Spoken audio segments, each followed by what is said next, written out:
Le cri de la terre.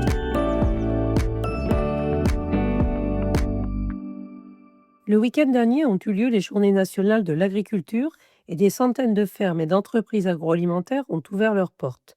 Des milliers de visiteurs étaient au rendez-vous pour découvrir, s'informer, déguster, partager, acheter, tant la culture française de l'alimentation et des moments de partage à table sont ancrés et conviviaux. Beaucoup de familles sont attachées à transmettre aux enfants la connaissance de la source de l'alimentation, son origine dans les fermes, sa diversité dans les territoires. Consciente que la transmission a besoin d'être accompagnée, de nombreuses organisations militent pour une information sur l'alimentation équilibrée dès le plus jeune âge dans les établissements scolaires. Les slogans comme Manger, bouger ou 5 fruits et légumes par jour ont marqué les esprits.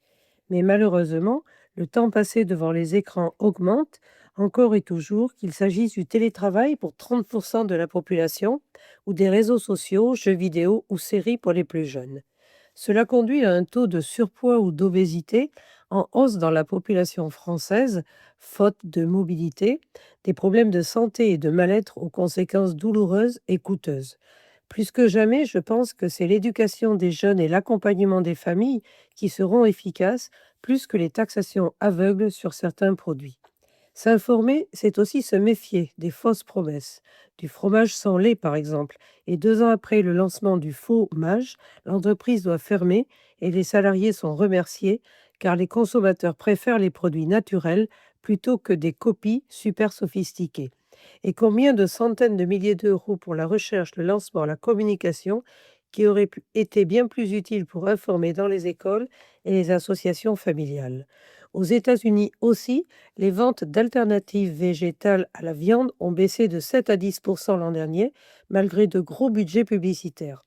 Et la tendance pourrait arriver en France, car le prix plus élevé et la défiance vis-à-vis des produits aux très nombreux ingrédients dissuadent les consommateurs.